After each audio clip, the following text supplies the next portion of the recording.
প্রিয় শিক্ষার্থীবৃন্দ, তোমাদের জন্য পরিসংখ্যানের যে আয়তলেখ অঙ্কন, সেই আয়তলেখ অঙ্কনের ক্লাস নিয়ে আমি আজ হাজির হলাম। তো আয়তলেখ অঙ্কনের জন্য আমাদের যে সারণী লাগবে, সেই সারণীতে আমরা কি কি নিব বলতো? আমরা নিব শ্রেণীব্যাপ্তি, অবিচ্ছিন্ন শ্রেণীব্যাপ্তি আর গণসংখ্যা। ঠিক আছে? তো আমাদের অবিচ্ছিন্ন শ্রেণীব্যাপ্তিটা কিভাবে নিতে হবে বলতো? আমাদের যে 40 আছে, 40 থেকে আমরা 0.5 কম নিব আর 0.5 বেশি নিব ঊর্ধ্বসীমা থেকে।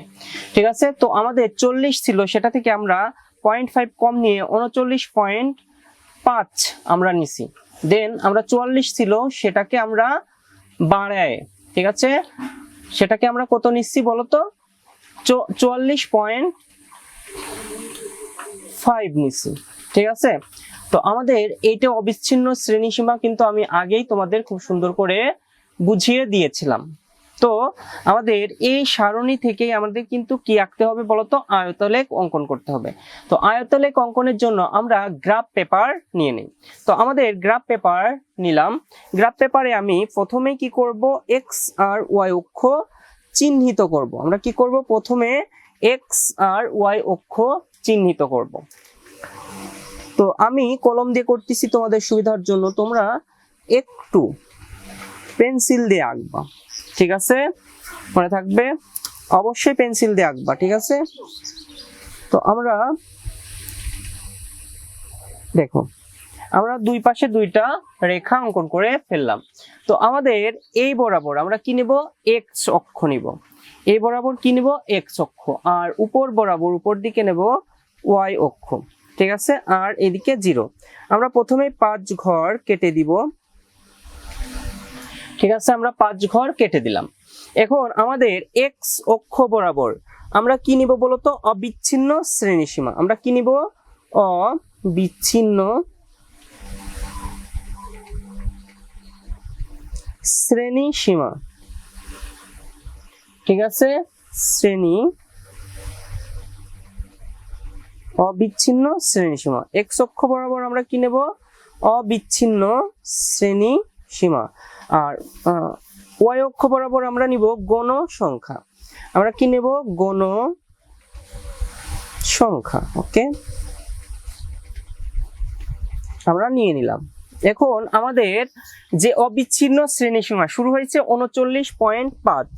তো আমরা শুরু করব কত? 39.5 থেকে। দেখো, আমরা 39.5 এখানে নিয়ে নিচ্ছি। 39.5। ঠিক আছে? আমরা কিন্তু 39.5 লিখে দিলাম। তারপরে কত? 44.5, 5 ঘর পর, যেহেতু আমাদের ডিফারেন্স কত? 5 করে 44.5। তারপরেরটা কত? 49.5। একটু দেখে দেখে ভালো করে করো যাতে ভুল না হয়। তারপরে কত? 54.5। 54.5। ওকে, তারপরেরটা কত? 59.5। 59.5। দেন আমরা এর পরেরটা নেব 64.5। 64.5। ওকে, 64.5। তারপরটা নিব 69.5। 69.5। তারপরে 69.5। 74.5।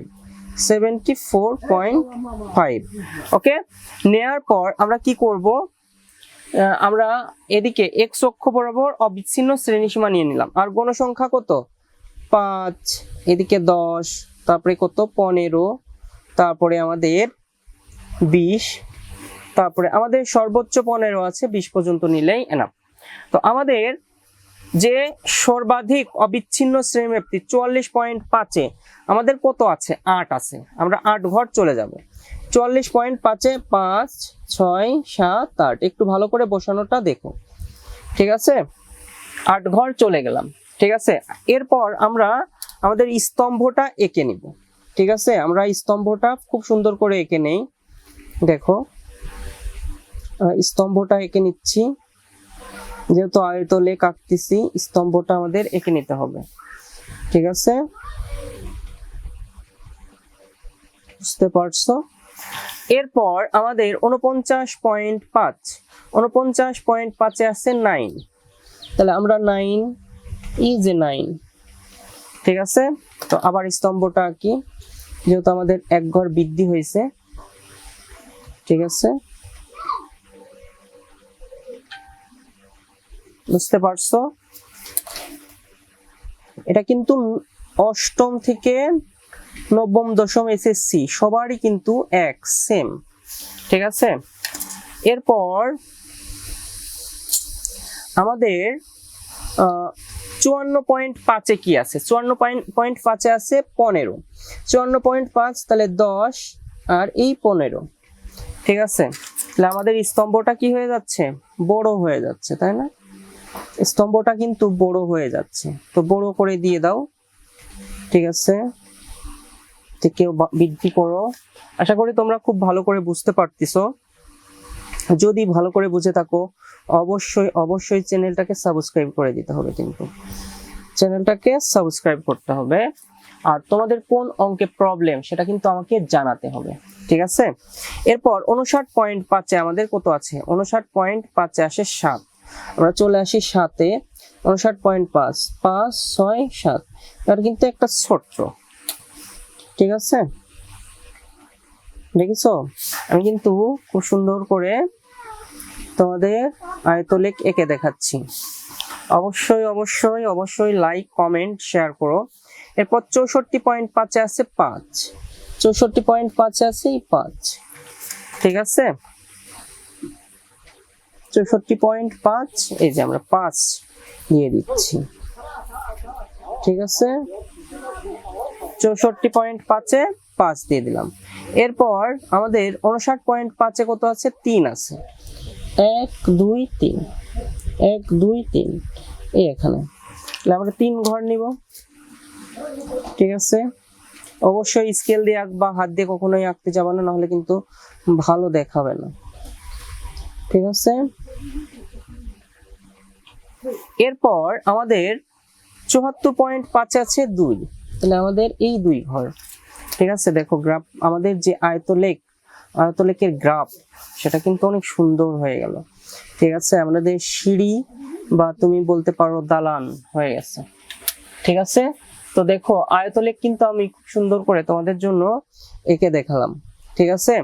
তো আয়তলেখ এখন এটাকে কি করতে পারো তোমরা, এরকম এরকম করে দিতে পারো ভালো দেখার জন্য, ঠিক আছে। এরকম করে দিতে পারো, নো প্রবলেম, ঠিক আছে। এরকম করে দিতে পারো, ঠিক আছে। এটা তোমাদের ব্যাপার, ঠিক আছে। তাহলে খুবই সুন্দর দেখা যায়। তো আশা করি তোমাদের আয়তলেখ বুঝতে কোনো সমস্যা হয়নি। এখন আমরা কিন্তু এখানে একটা কথা লিখে দেই, এক্স অক্ষ বরাবর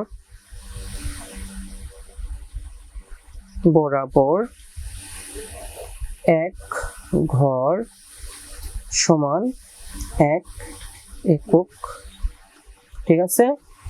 আর ওয়াই অক্ষ বরাবর এক ঘর সমান 1 একক, ঠিক আছে। এই কথাটা একটু লিখে দিও, এটা গ্রাফ পেপারে না লিখে তোমরা তোমাদের খাতায় লিখে দিও, ঠিক আছে।